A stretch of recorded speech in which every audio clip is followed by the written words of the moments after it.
an ego state is a pattern of thinking, feeling, and behavior. It's a pattern. Yeah. A transaction is a pattern of stimulus and response. It's a pattern. A game is a non-problem solving pattern of behavior. A script is a story with a beginning, middle, and an end. It's a pattern. Yeah. Out of all the theories I know, TA can help you identify patterns and can help you identify bullseye transaction to interrupt patterns. And that's my work. This is Three People in Your Head, a podcast about getting the best out of yourself and others. Co-hosted by Matt Taylor and myself, John Fleming. In this episode, we speak with Dr. Sari Fompulya, who is a teaching and supervising transactional analyst in the organisational field. She is the director of Intact Academy, which trains and accredits coaches, as well as an expert on agile business innovation and an international executive and team coach. She's authored many articles and books on leadership, coaching, and organisational change, and is the initiator and editor of a new book entitled New Theory and Applications of TA in Organisations. We discuss how TA influences the many aspects of her work. Sari, welcome to the podcast. It's so good to have you on with us. Why don't you start off by just introducing yourself, saying a little bit about who you are, where you come from, what you do in the world of TA? Yeah, sure. Well, it's great to be here, and this is a great initiative. So many compliments to you to start off with. Thank you. So my name is Sari Fompulya. I'm an expert in business agility and specifically in agile business innovation. So I see myself as a consultant in heart and soul. And apart from that, I've been a teaching and supervising member of transactional analysis since 2003. So I started my training in TA in 1988, which is quite a long time ago, when I was 22. And I've stuck with it ever since because it's a great frame of reference and a fantastic way to help clients. Brilliant. And Sari, what was it that drew you to TA training when you were 22, just out of interest? That's kind of a personal question to ask. But anyway, no, it's a funny story because I lived in a home with all helping professionals. So we had a communal home and they were all psychiatrists and psychotherapists. And I was just a student of psychology. I was studying management consultancy at the time. So I knew I wanted to become a consultant since I was 17 and I was right on the way to that goal. And at a certain moment, I got really interested in the fact that my clients were changing short term, but not long term. And I thought, gosh, I need something else. I need something to help me with that. And my psychiatrist friend, Alexander Klusman, said to me, why don't you try TA? So I went to figure out TA first in a group and then in training with the great Erika Stern. And well, the rest is history. Wow, that's so fascinating. Well, you have to know that at the time, I actually told Erika Stern when I went to training, I'm here for my clients. I'm not here for myself. Little did I know what was going to happen afterwards. Oh, that's very good. I remember the first time I came across TA was in management and leadership training. We got taught transactions and ego states. And I was around 21, 22, so similar age to you. And I just remember being so captivated by it. It was like, this answers so many questions about what's happening in work. And it makes so much sense. So interesting. And tell me then, how did you begin to integrate that with your work in management consultancy? How did you begin to make sense of it? Yeah, well, in the beginning, when I started training TA in 1988, the difference between fields was very minimal. And so I went to a training which was actually a psychotherapy counseling training, and I had to translate everything into systemic terms. In retrospect, I was busy creating new theory as the training went on. And it was only later that I discovered First Byrne's book on structure and dynamics. Okay. And in actual fact, within TA, we have two different streams. We have a whole barrage of concepts which are individual level, which is things like contracts, ego states, transactions, game, script. And there's a whole separate frame of concepts which we use in systemic TA or organizational TA, which are things like structure, boundaries, dynamics, imago, transference in culture. So it really is two different languages to understand two different things. You know, there's individual concepts to interrupt individual patterns. I'm sure we'll get to that. And then there are systemic concepts, which are really to help an organization change structure, relationships, and culture. And the difference between them is quite big, and it pays to be a student of both in TA. Yeah, absolutely. I can understand that. And what do you feel like you end up actually using in your work overtly and covertly? Is there a difference in how you use them in that aspect? Well, my work consists of three things. So I have one stream of work is really my executive coaching. So I do a lot of individual coaching, mostly online, by the way, because I have clients all around the world. And I supervise a lot individually. And then I have schools for TA coaches and consultants. Really, it's a coaching and consultancy school using TA. And I do my consultancy on agile business innovation. Now, depending on where I am, I use different concepts. So for the individual TA, obviously, I want to help people develop personally and professionally. And so I use what people call classic TA, so the individual concepts. But anytime I do my team coaching or organizational development, I use systemic concepts. Yeah. An organization does not have ego states. An organization does not have a script. An organization has a structure, it has dynamics, and it has a culture. An organization is not a collection of individuals. An organization is a collection of teams. And so if you want to work in an organization, you need concepts which will help you interrupt patterns in systems. Very good. As you can hear, I'm not someone who believes that all fields are the same. I really am someone who thinks individual psychotherapy, education, counseling, and organizational field requires different competencies and different use of concepts. Yeah, I can see that. And do you think that there is a similarity between counseling and education and organization that isn't there with psychotherapy? Because some people feel like psychotherapy is the one that's different because it's very focused on pathology, and that the other three are more focused on using the adult. It's hard. Look, in my work as a coach or a consultant, I work through the adult with an awareness of parent and child. The myth is that you don't work with emotions. That's really a myth. It's not true. I mean, people who work in organizations are just like human beings. So they also have feelings, and we have to work with them. And I do work with historical events, but then in an awareness of the present. Psychotherapy is not more different to me than counseling or educational. I see all of them as professional fields, and you need professional accreditation plus your TA to be able to work in these fields. Okay. Can I ask, just to probe that thing that you said about history, working with things from history, how does that work on an organizational level? Well, look, I didn't only do TA. I'm also licensed in family constellations. I retrained as a couples therapist. Really? I did NLP. I did supervision. I have a master's in supervision, a master's in team coaching. So I use really whatever a client needs to realize their goals. Yeah. Sometimes, you know, when you can't solve it at a behavioral or structural level, and you can't solve it at the relational dynamic level, then you have to help people change their story. And to help people change their story from something that's limiting them in an organization to something that's empowering them, you need to bridge that. You know, you're in this situation now. How come you can't solve it? Because I usually work with people who are quite successful. Yeah. So by the time they need me, they're stuck. Yeah. Because my starting point is you only need me to extract the splinter, like Burns said, and the rest you can self-generate. So sometimes you have to ask people, if you're stuck, right, is there something that's keeping you stuck?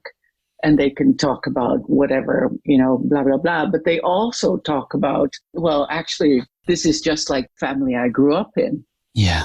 You know, and then whatever happened there It's not, you see, I think there is a big difference, John. If I were a psychotherapist, I would probably ask, be there, be then. That's not something I ask as a coach or a consultant. I say, be aware of that. What do you need to create something new in the here and now? And it is a different kind of question. Mm. Yeah. Interesting.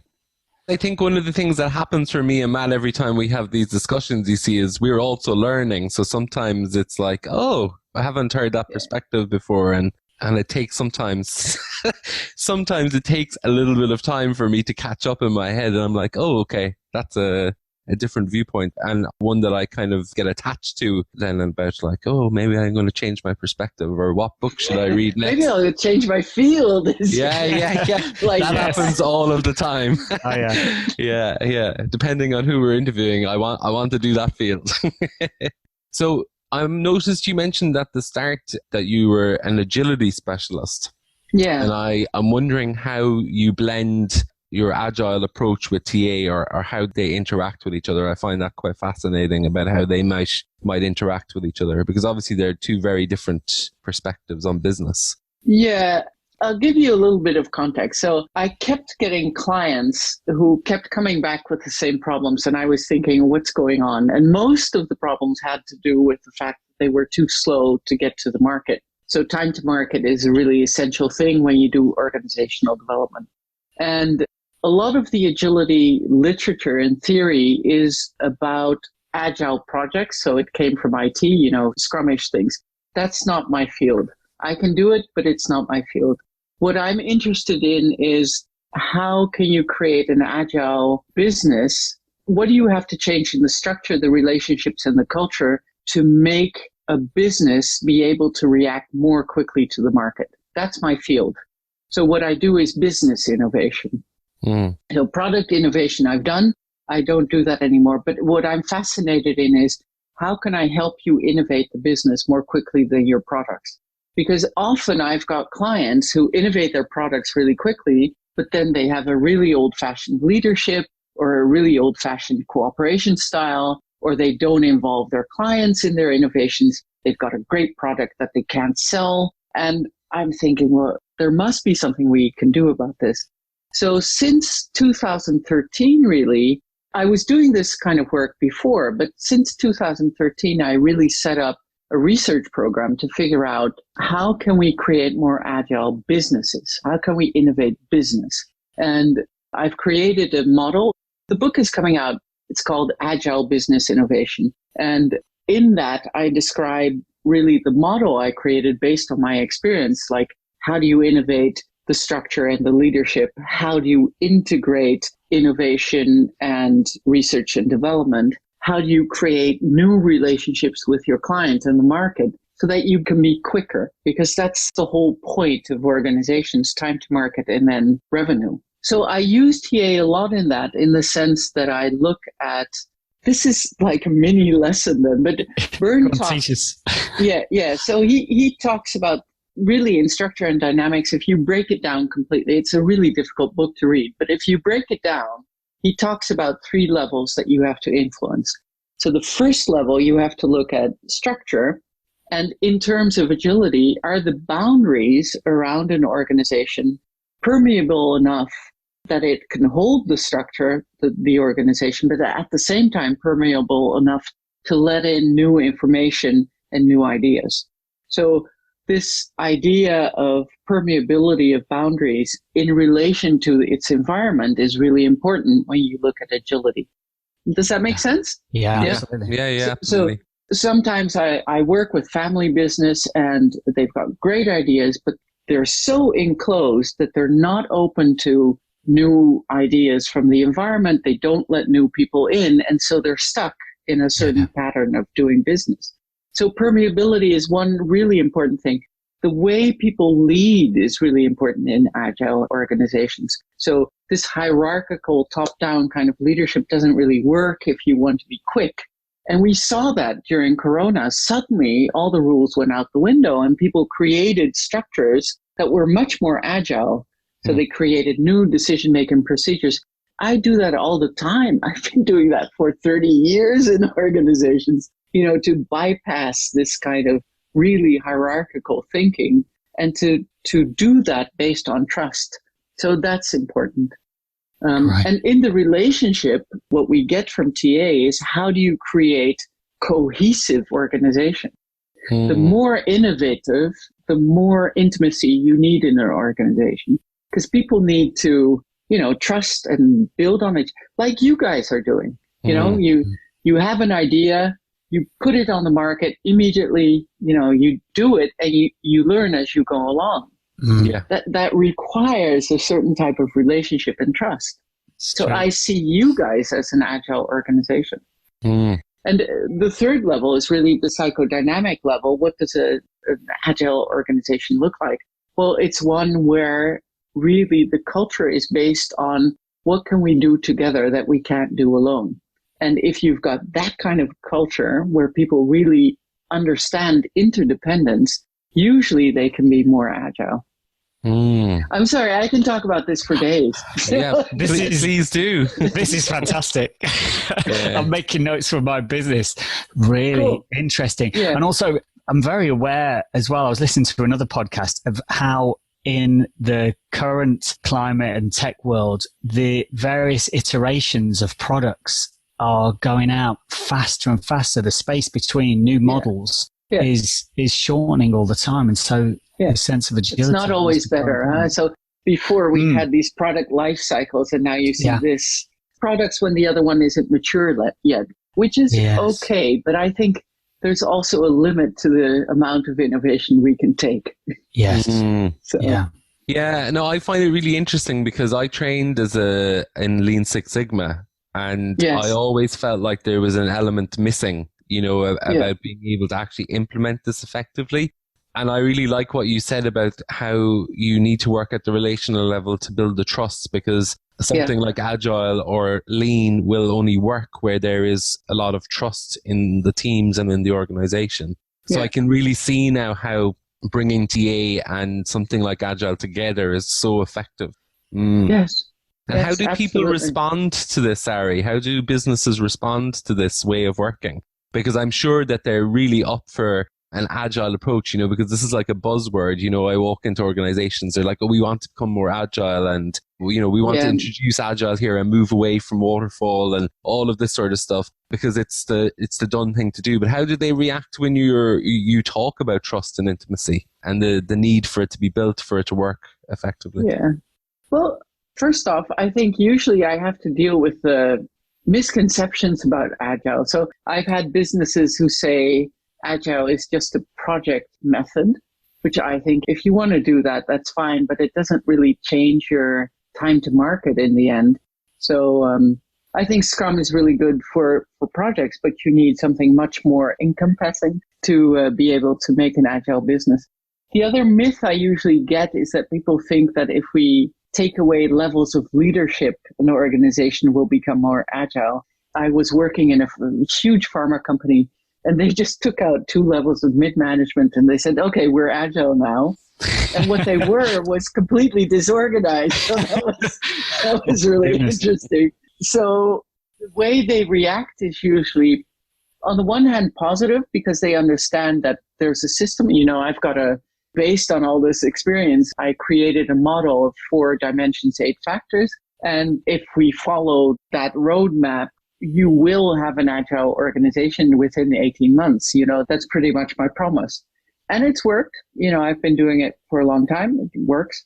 But there's also a bit of reticence, I guess, when people realize it's both a structural and a relational change. But I think most organizational development is structural and relational and cultural. And one of the reasons most OD projects fail is that people don't do the change at all these levels at the same time. But it's the same at individual level.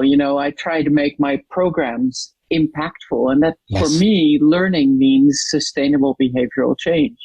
I mean, I'm always really happy if people feel better and if they know a bit more, but it's really about sustainable behavioral change. So if people behave differently as professionals and as people in their profession, then that's the outcome of my training programs I want. And there a TA really helps as well, I think. Yeah.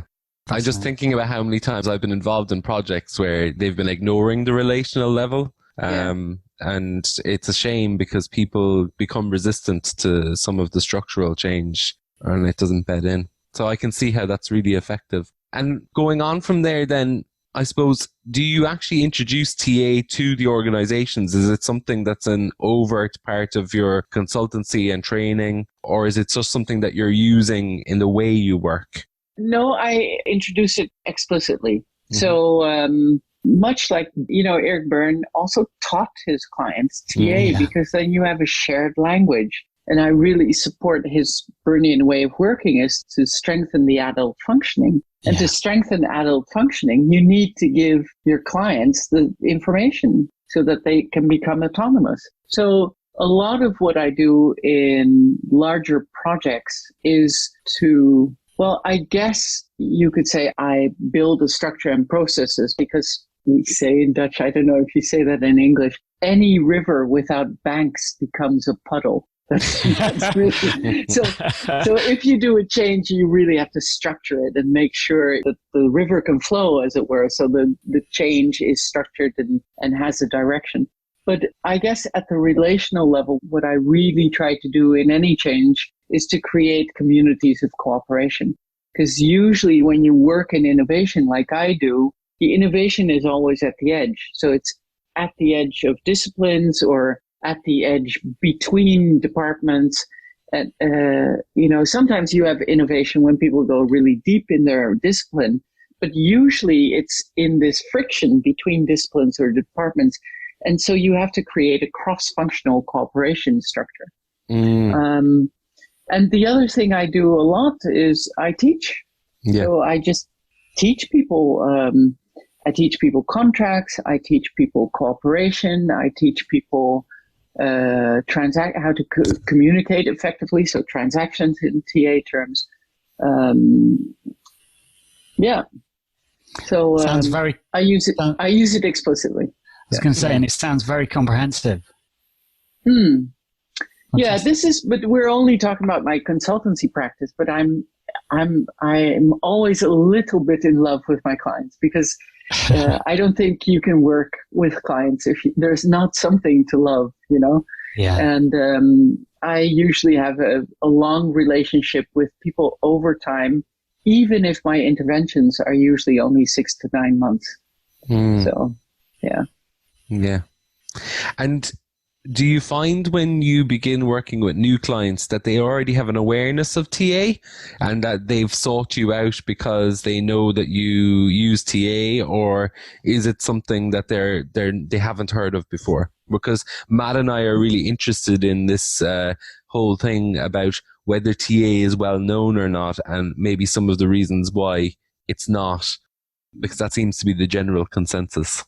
Yeah, but no, my organizational clients, if they know anything about TA, it's usually negative. So It's outdated and outmoded. Wow. I think as well that some of our colleagues simplify TA in such a way that it becomes like pop psychology. And so when I say parent, adult, child, they go, oh yeah, we've heard of that. And I'm going, okay, wait a second. Someone else has been here before. And to be honest, it doesn't really matter what I use because my clients are interested in results. In my line of business as a international consultant, I only work with senior leadership teams or boards. They don't care what you use as long as it works. And the thing is, TA works, so that's why I use it. Yeah. And tell us more then about your executive coaching, because that's kind of similar and probably involved in some of the consultancy and agility work that you do. But I'd imagine you probably work in organizations where you're only coaching as well. No, actually, that never happens. Okay. It's really interesting. So I offer coaching as part of the consultancy. That's true. But most of my executive or team coaching clients are separate. So they come to me because they've heard of me. So I never market my coaching. And I'm kind of the secret weapon of some of the senior leaders. So what happens is that it doesn't really help to market at that level. Senior leaders don't look at LinkedIn and go, oh, that would be a good coach for me. They ask their colleagues. Yeah. And their colleagues, they're at dinners together or at, I don't know, bars together. And they go, I have a coach. Who is it? Blah, blah, blah. And then they call me. So that's the way people reach me. And I think what really helps is I was a director in several multinationals myself for 23 years. So next to my business as a consultant and a TA, teacher and supervisor, I was a managing director of HR or of organizational development in Shell, in EMI Music, in KLM. So I think this combination of just knowing how it works really helps. Yeah, absolutely. Yeah. I used to work in organizations where they used to become annoyed at consultancy houses because they felt like they were academics and they never actually did the job. So I think that is really important point, actually, Sari, that you carry this weight when you've actually done it. You've been on the ground and you needed to work in the organization. Yes. Yeah, and that's really taught me a lot. I've been working in businesses, I think, I've wanted to be a consultant since I was 17, and I went to study organizational psychology when I was just 18, I think. And Can I ask, what was it when you were 17? I've never heard anybody say, I knew so clearly that I wanted to be a business consultant at 17. What was it that appealed? I think it's a combination of stuff. So there's a professional and a personal story to that. So I guess the professional story is I'm fascinated by systems and how systems affect individuals.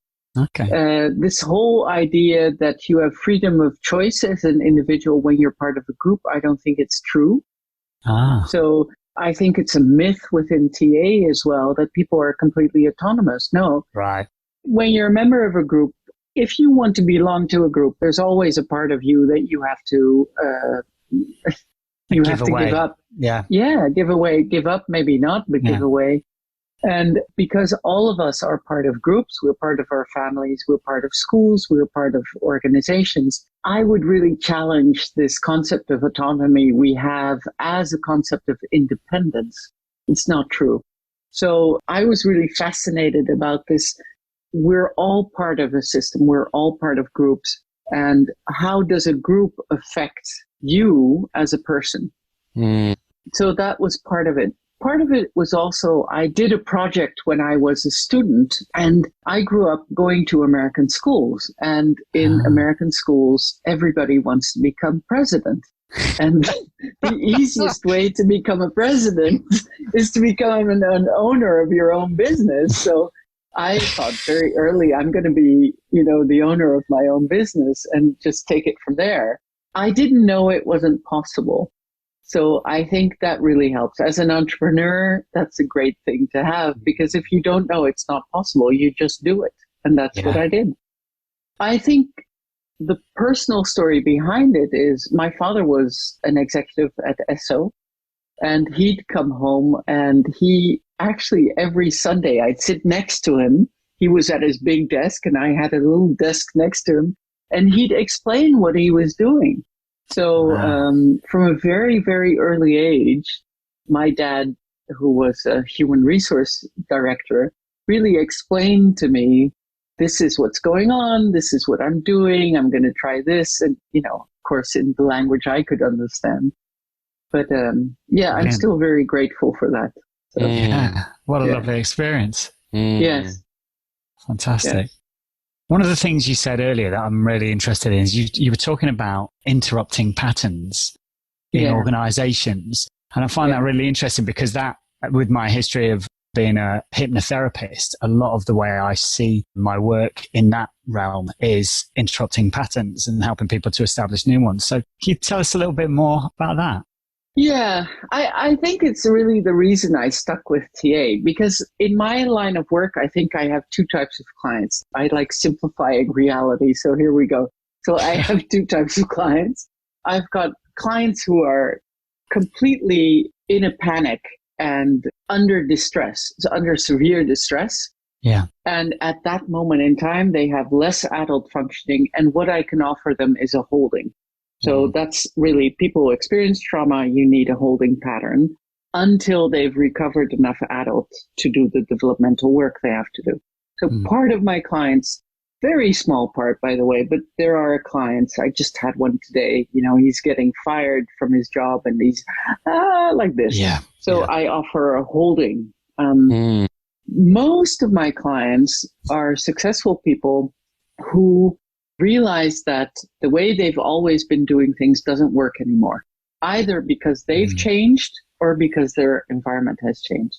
Yeah. So script is as much your burden as your success strategy. Yeah. And so they realize their script doesn't work anymore. And so when I was younger, I tried to find a theory or a frame of reference that would help me understand patterns, because these people need pattern interruption. I call myself a creative disruptor, really. That's what I do. That's my living. Okay. And TA is fantastic for that, because every concept in TA describes a pattern.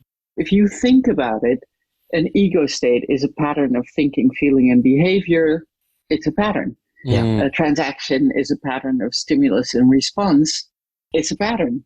A game is a non-problem solving pattern of behavior. A script is a story with a beginning, middle, and an end. It's a pattern. Yeah.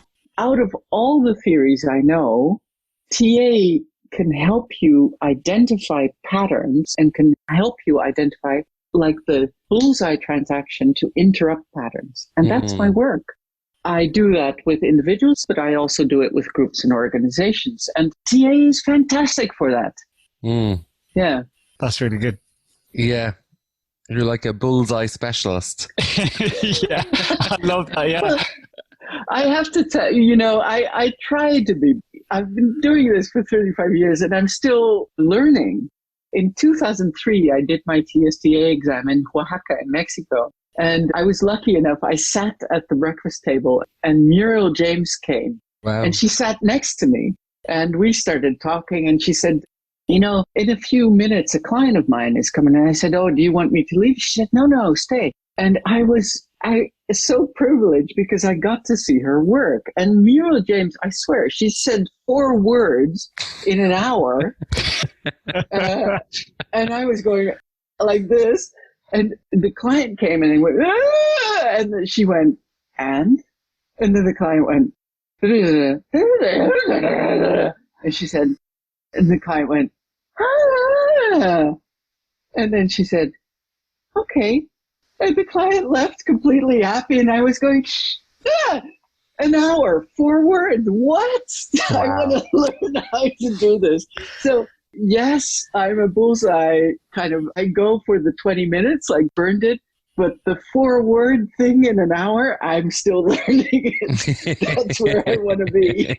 When I grow up. Yeah.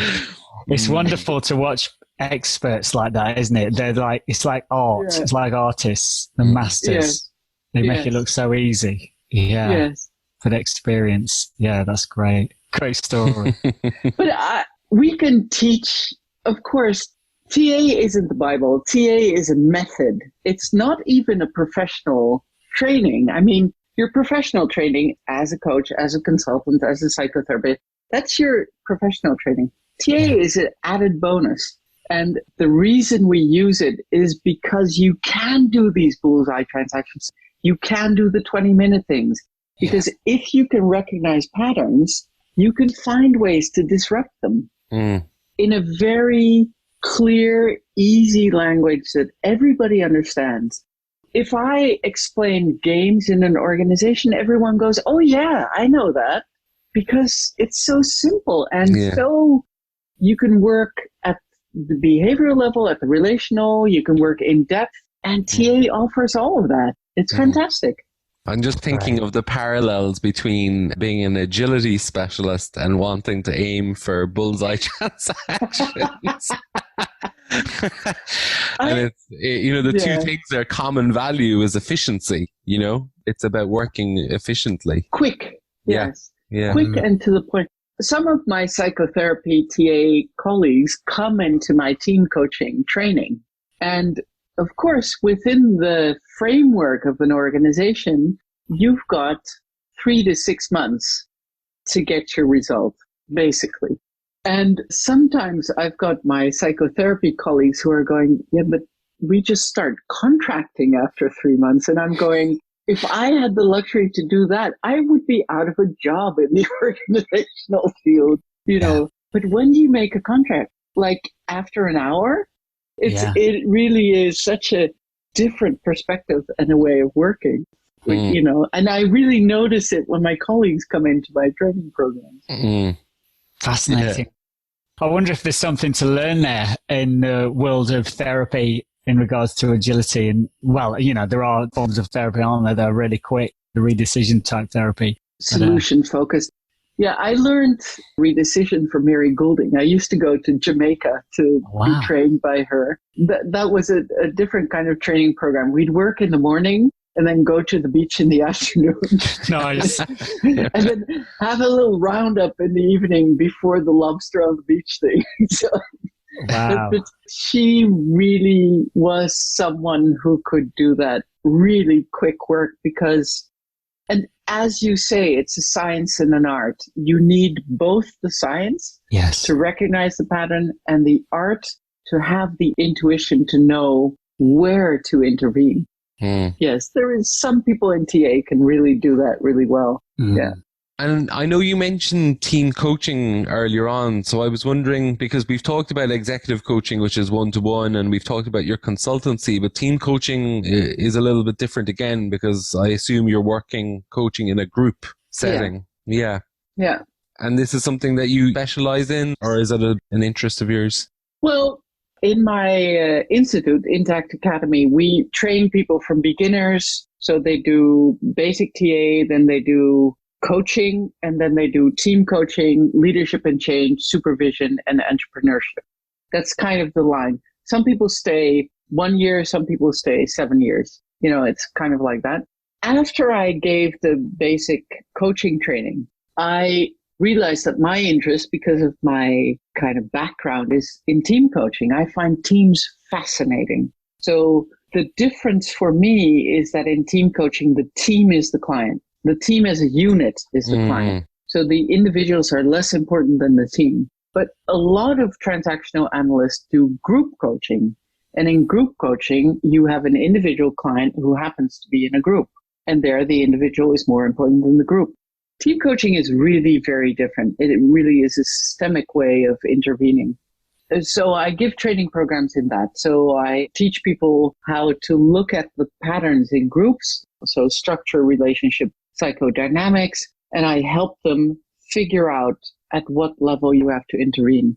I find a lot of team coaching colleagues and TA colleagues especially are really focused on relational stuff, because any client will come with a complaint in a team, and the complaint is usually relational, like Peter can't work with Mary, or I'm the leader of this team and they don't do what I say. This is paraphrasing clients here. The interesting thing I found over time, and what I try to teach people, is that most of the relational problems are actually structural problems. So 9 times out of 10, Peter has a problem with Mary because the boundaries aren't clear and the roles are overlapping. Okay. And so if you solve that, 90% of the problem is solved, and then 10, maybe 8% is relational, and maybe 2% is script related. So I really try to teach people to work, you know, for me, you look at the structural level first, then what's left you treat at the relational or dynamic level, and what's left after that is an existential psychodynamic problem.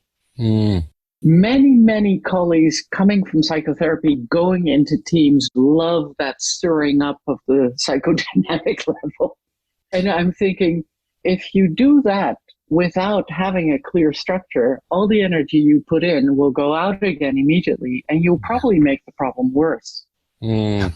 So, yeah, I'm really I'm academically schooled. I study. I've been reading 4 books a week for 35 years. I study a lot, but I'm very pragmatic. I want to know how it works and where can I do the smallest thing so I have the biggest change. That's my passion.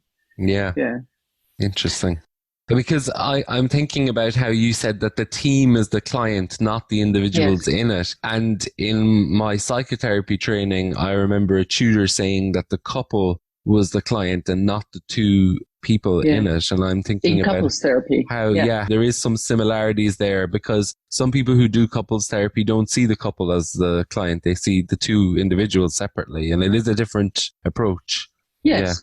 Yeah. For me, you have two people and then the couple. I do the same because I was trained by John Gottman in couples therapy. So for me, a couple is a system. Yes. And like a family is a system. Yeah. And so we need systemic concepts and approaches to deal with that, and not individuals ones. Yeah. Great. And you mentioned that you trained in family constellations. Is that something that you use in organizations? Yes, I do. Because I think and I work through the adult with an awareness of parent and child, you need to have something at the nonverbal level to work with script. And there's two ways I work with script in organizations. One is constellations. We don't call it family constellations. I'd call it more coaching constellation, where, for instance, people, when they're really, really stuck at the existential level, they see the similarities and differences between their team constellation and their family of origin. And then they realize they're setting up their own prison again in the team, as it were, golden cage. Huh? So coaching constellation is one bit.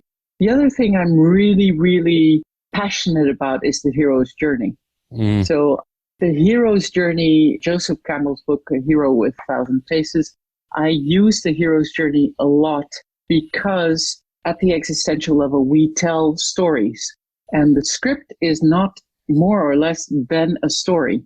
It's a story we tell ourselves over and over again about who we are and how our life is. And with the 12 steps of the hero's journey, I actually teach it using film.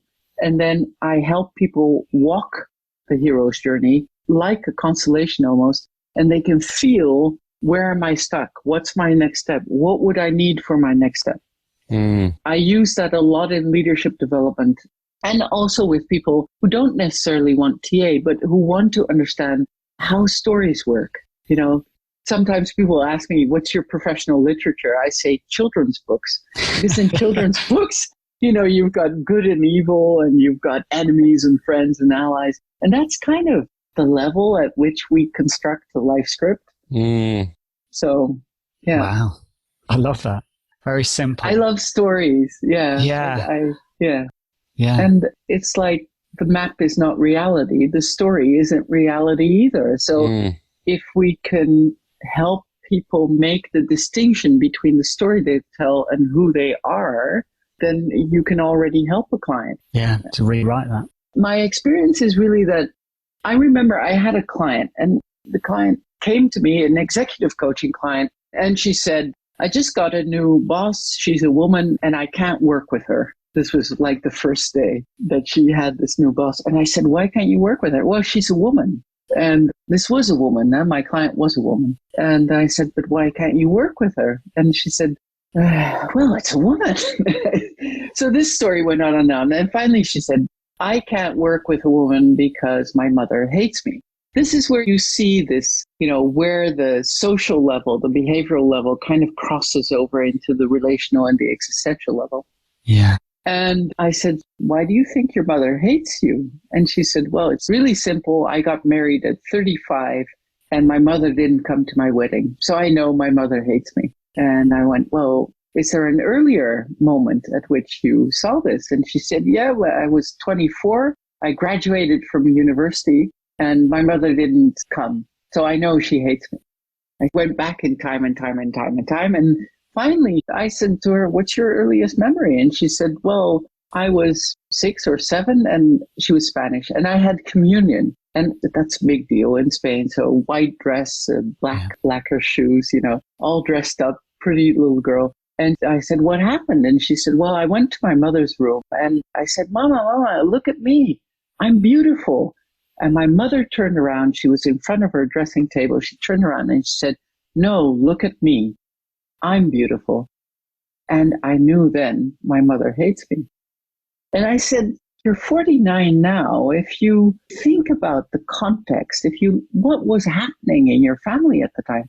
And she said, "Well, my father had just died a year before. This was my mother's greatest love in her life. And she'd been in mourning all this time." And I said, "But what happened?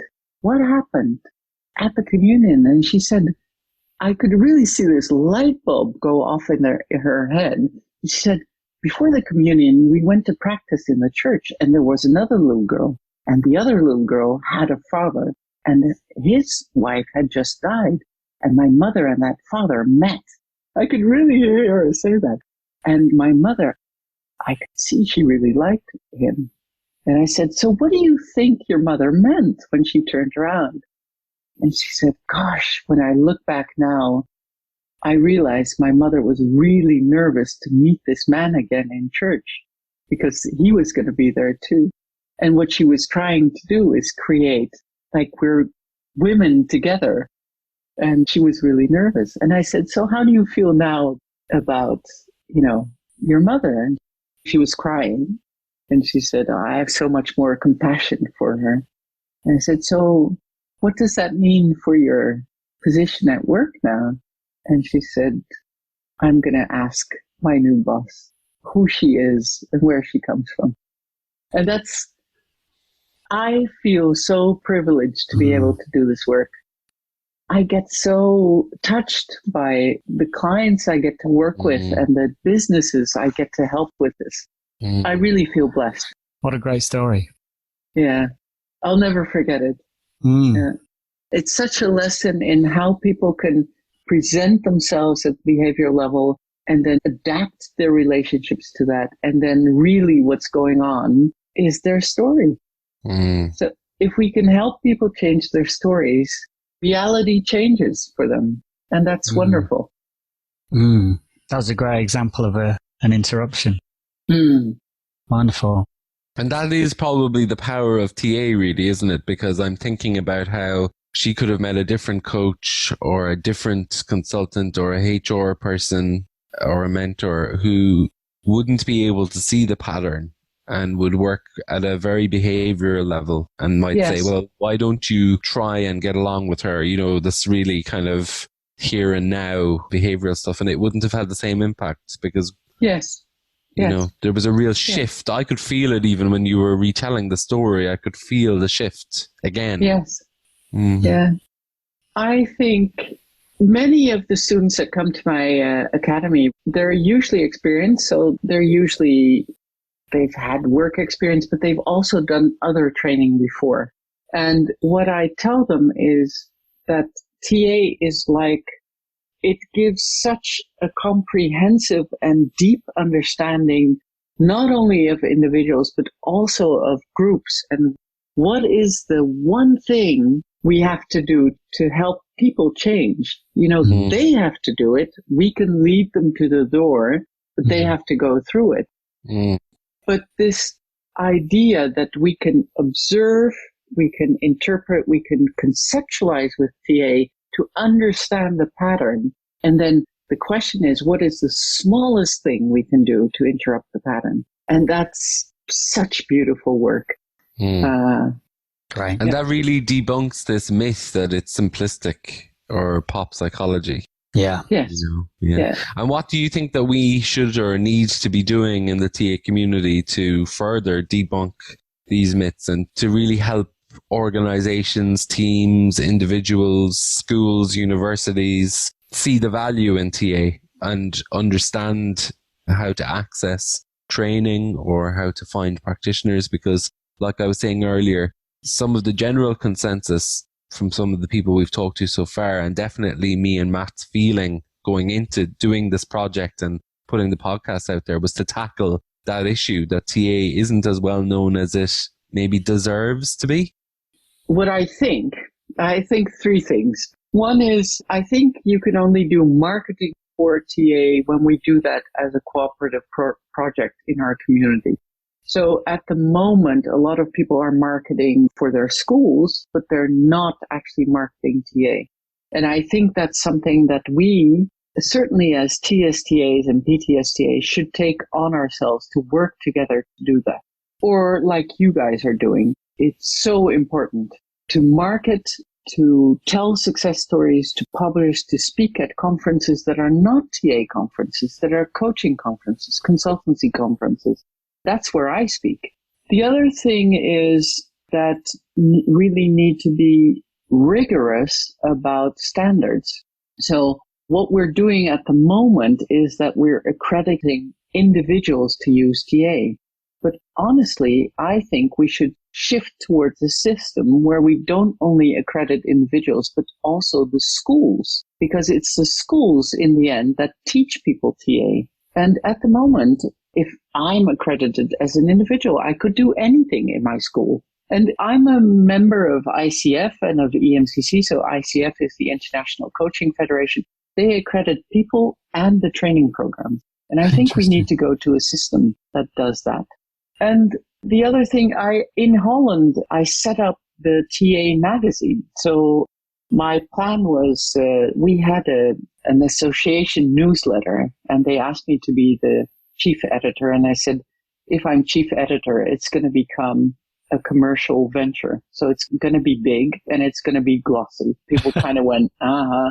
And I had a plan. So we had a distribution of 400 on paper. And I said to my editorial staff, we're going to professionalize, we're going to digitalize, and then we're going to broaden our target group. And we're going to do that in 3 years.